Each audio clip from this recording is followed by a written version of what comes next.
Today we're going to look at how ions or atoms form an ion. And ions are basically just atoms that have a charge. Remember that our atoms are made of protons, electrons, and neutrons. Neutrons are neutral, so they wouldn't have any effect on the charge. And protons are stuck in the nucleus, so we're not gaining or losing protons, because if we do that, we change the element. So if you gain a proton, you become the next element on the periodic table. If you lose one, you become the previous element on the periodic table. So the one thing that can be gained or lost, and we've talked about this before, is that the electrons. And the whole purpose of that is to get a full outer shell. And that's what makes an atom more stable. It gives them a stable electronic arrangement. So if you think about why electricity is dangerous around water, a lot of people think that it's actually the water that conducts electricity, but water is actually not conductive, and I'll show this in class. It's actually more about what's in the water. So if you think about tap water isn't pure. We add atoms and ions to it. So we add chloride and fluoride to it, and those ions is actually what carries the electric current. So it's the charged atoms, not the water, that are carrying electricity. And remember, current electricity is just moving charges. So if there's charges around, electricity can flow. So we call those charged atoms ions. And an atom gets a charge by having a different number of electrons than protons. In other words, it can gain electrons or lose electrons, like in the little cartoon here. The guy's been hit, he's lost an electron. The guy says, "Are you sure?" He says, "Yep, I'm positive." He's positive because he's lost his negatives, or some of his negatives. So since protons are stuck in the nucleus, we can only gain or lose electrons to fill the outer shell.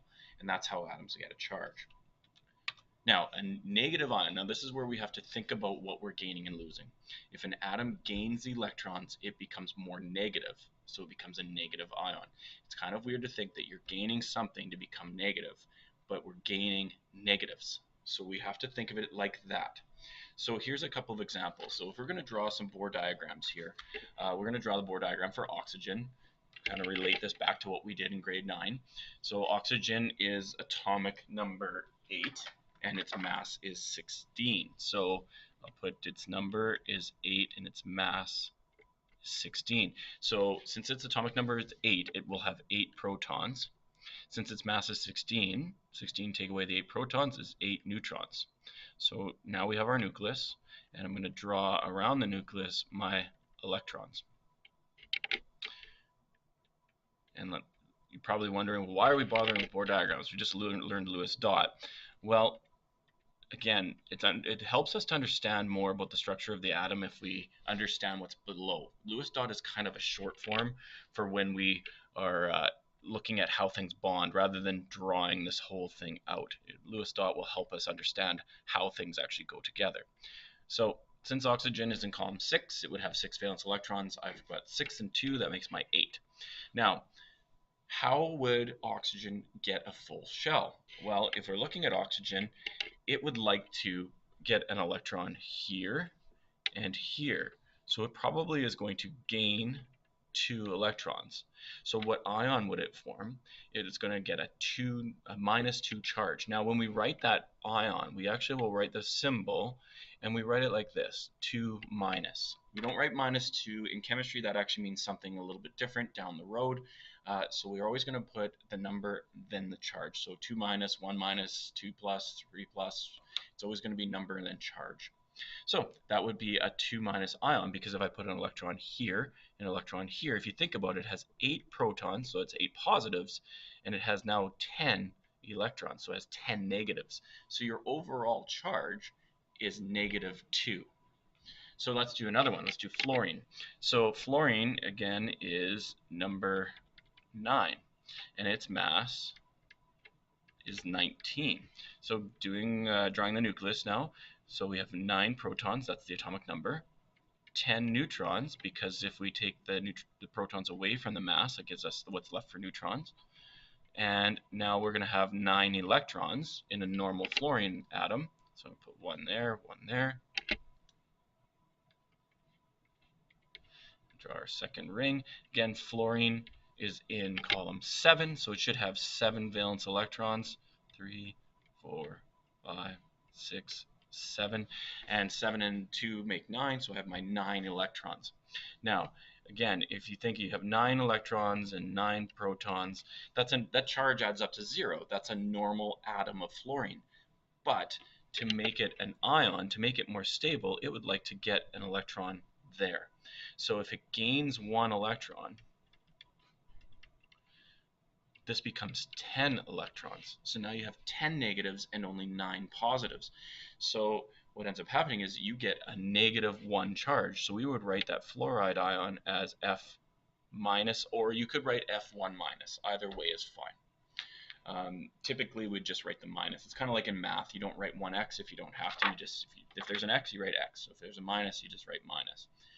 Now, if we want to do a positive ion, this is where we're losing electrons. So again, this seems counterintuitive. How can you lose something and become more positive? Well, you're losing negatives. Another colleague of mine called it losing bad habits. If you lose your bad habits, you become more of a positive person. So let's do a couple of examples.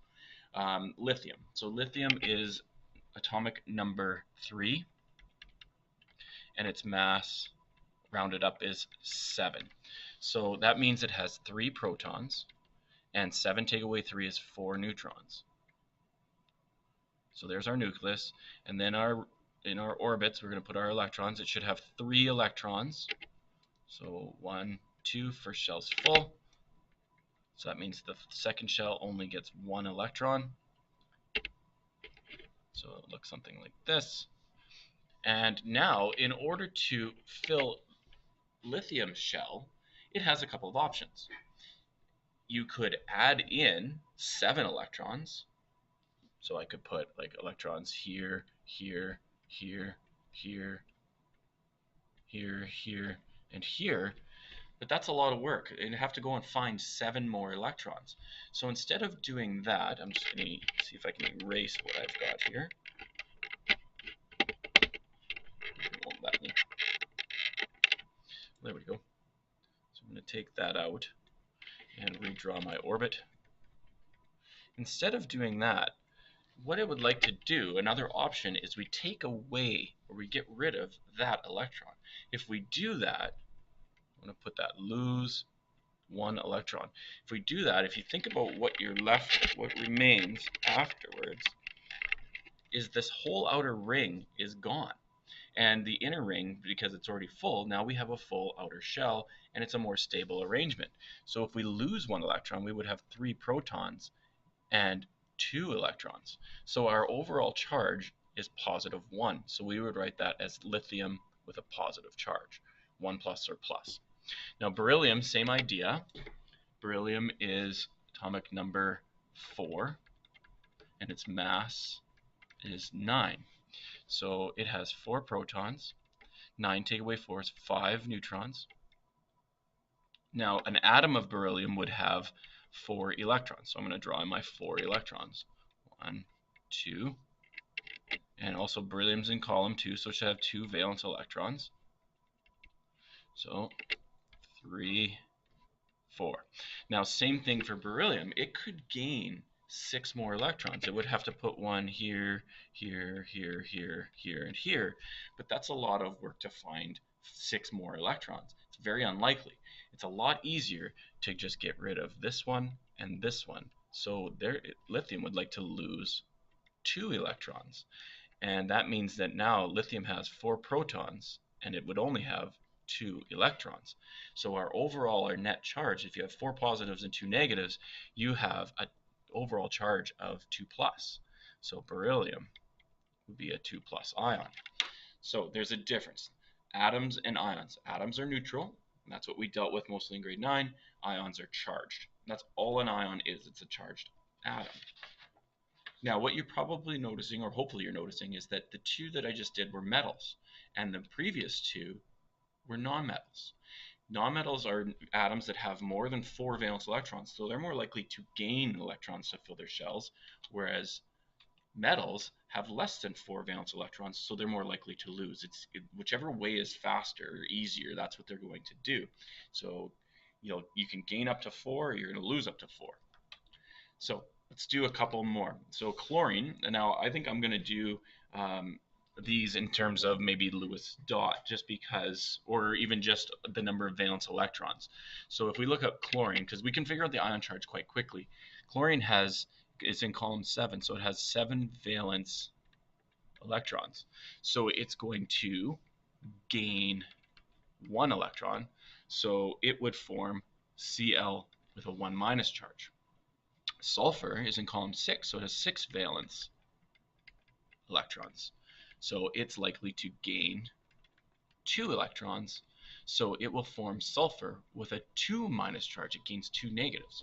Now aluminum is in column number 3, so it has 3 valence electrons. And now when I say columns 6, 7, and 3, it's really 13, 16, and 17, but we're just dropping off the 10 just like we did before, and just that tells us the number of valence electrons in these groups. So with 3 valence electrons, you could, to get to 8, you could find 5 more, or we could lose 3 electrons, and that's what's likely to happen. So aluminum will always like to form a 3 plus ion because it's losing 3 negatives, it's becoming more positive.